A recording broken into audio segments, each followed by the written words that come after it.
Hello friends, இன்றைக்கி நம்ம ரொம்பவே சூப்பரான ஒரு மட்டன் குழம்பு செய்யலாமா? ரொம்ப ஈஸிங்க, ரொம்ப டேஸ்ட் சூப்பராக இருக்குங்க. மறக்காமல் ட்ரை பண்ணி பாருங்கள். வீடியோவை ஸ்கிப் பண்ணாமல் பாருங்கள், அப்போ தாங்க உங்களுக்கும் புரியும். வாங்க வீடியோக்குள்ளே போயிடலாம்.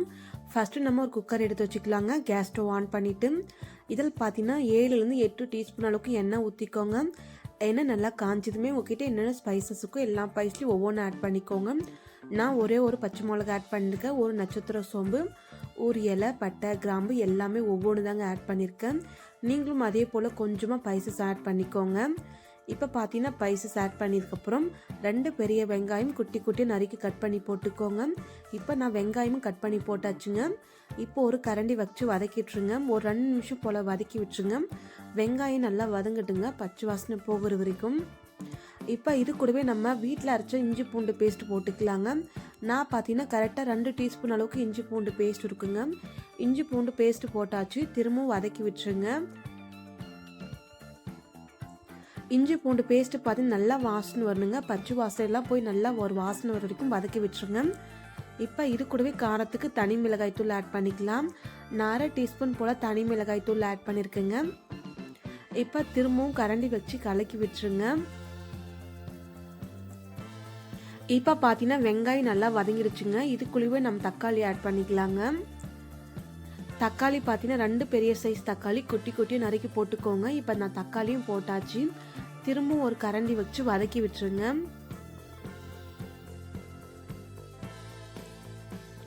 இப்போ தக்காளி வெங்காயமும் நல்லா வதங்கி வருங்க. 1 நிமிஷம் போல் இப்படியே வதக்கி விட்டுருங்க.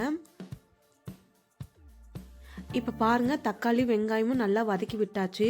நல்லா மேலால் எண்ணெய் பிரிஞ்சதுக்கப்புறம் உங்ககிட்ட எவ்வளோ மட்டன் இருக்கோ அதை போட்டுக்கோங்க. நான் 1/2 கிலோ மட்டன் எடுத்து போட்டுக்கிட்டேங்க. இப்போ பார்த்தீங்கன்னா ஒரு கரண்டி வச்சு கலக்கி விட்டுக்கோங்க. இல்லைன்னா குக்கரை பிடிச்சிட்டு நல்லா அப்படியே தூக்கி ஆட்டி விட்டுக்கோங்க மட்டனை. நான் கரண்டி வச்சு கலக்கிட்டுருக்குங்க.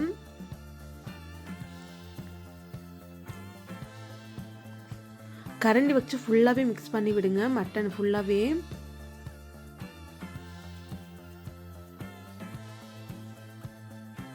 அவ்வளோதாங்க. இப்போ நான் தூக்கி பாரு ஆட்டிக்கிறேங்க மசாலாவை.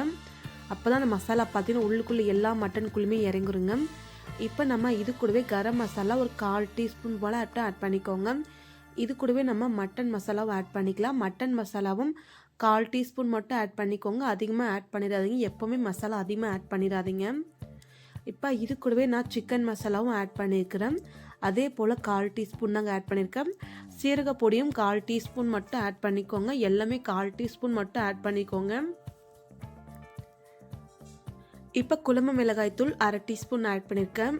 நான் முன்னாடியே தனி மிளகாய் தூள் ஆட் பண்ணியிருக்கேன். இப்போ குழம்பு தூள் ஆட் பண்ணியிருக்கேங்க. இப்போ ஒரு கரண்டி வச்சு கலக்கி விட்டுக்கோங்க. இப்போ ஃபுல்லாகவே மசாலா ஃபுல்லாகவே கலக்கி விட்டுக்கோங்க. நம்ம மசாலா ஃபுல்லாகவே இப்படியே கலக்கி வச்சுருங்க. ஒரு 3 நிமிஷம் போல் இப்படியே மசாலா கொதிக்கட்டுங்க. நீங்கள் எதுவுமே பண்ண வேண்டாம், இப்படியே மசாலா கூட கேஸ் ஸ்டவ்வில் ஹை ஸ்பீடில் வச்சுருங்க. இப்போ 3 நிமிஷம் ஆயிடுச்சுங்க. இப்போ நம்ம தண்ணி ஆட் பண்ணிக்கலாங்க. நமக்கு எந்த அளவுக்கு திக்காக வேணுமோ குழம்பு அந்த அளவுக்கு நான் தண்ணி ஆட் பண்ணியிருக்கேன். நான் கறிக்கு மேலே வர அளவுக்கு தண்ணி ஆட் பண்ணியிருக்கேங்க. கூடவே பார்த்தீங்கன்னா தேங்காய் விழுது எடுத்திருக்கேன். உங்களுக்கு எவ்வளோ தேங்காய் விழுது தேவையோ அந்த அளவுக்கு எடுத்துக்கோங்க. நான் பார்த்தீங்கன்னா சின்ன கரண்டியில் 2 கரண்டி அளவுக்கு தேங்காய் விழுது எடுத்துருக்கேங்க. இப்போ திரும்பவும் கரண்டி வச்சு நல்லா கலக்கி விட்டுருங்க. நான் தண்ணி இதுக்கு மேலே ஆட் பண்ண போகிறது கிடையாதுங்க, நீங்களே பாருங்கள். இப்போ நான் ஃபுல்லாக கலக்கி விட்டுட்டேன். இப்போ நம்ம மூடி போட்டுடலாங்க. மூடி போட்டு ஒரு 5 விசில் விட்டுக்கலாங்க. 5 விசிலுக்கு அப்புறம் பாருங்கள், ஓப்பன் பண்ணிவிட்டேன். இந்த அளவுக்கு பாருங்கள், மேலே ஃபுல்லாக எண்ணெய் பிரிஞ்சு வந்திருக்கு. நீங்கள் இது கூடவே உப்பு சேர்த்துக்கோங்க.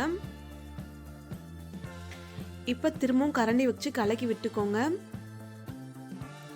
திரும்பவும் நீங்கள் கேஸ் ஸ்டவ் ஆன் பண்ணிவிட்டு ஒரு 5 நிமிஷம் போல் கொதிக்க வச்சிங்கன்னா குழம்பு ரொம்ப சூப்பராக ரெடி ஆகிடுங்க. இதுக்கு மேலே கொஞ்சமாக கொத்தமல்லி தூவிக்கோங்க. அவ்வளோதாங்க, குழம்பு ரொம்ப சூப்பராக ரெடி ஆகிடுச்சுங்க. நீங்களும் இதே போல் ட்ரை பண்ணி பாருங்கள். ரொம்ப ஈஸியாக இருக்குங்க குழம்பு. அதே போல் இந்த மெத்தடில் நீங்களும் செஞ்சு பாருங்கள், ரொம்பவே டேஸ்ட்டாக இருக்குங்க. மறக்காமல் உங்கள் வீட்டில் இதே மெத்தடில் செஞ்சு பார்த்தீங்கன்னா குழம்பு இதே மாதிரி தாங்க இருக்கும். ரொம்ப சூப்பராக இருக்குங்க. இந்த வீடியோ உங்களுக்கு பிடிச்சிருந்தா சப்ஸ்கிரைப் பண்ணுங்கள், லைக் பண்ணுங்கள், கமெண்ட் பண்ணுங்கள், ஷேர் பண்ணுங்கள். மறக்காமல் நீங்களும் ட்ரை பண்ணி பாருங்கள். Thank you friends. நாளைக்கு பார்க்கலாம் வேற ஒரு வீடியோவில். மட்டன் ஃபுல்லாகவே நல்லா வெந்துடுச்சுங்க. தேங்க்யூ. நாளைக்கு பார்க்கலாம்.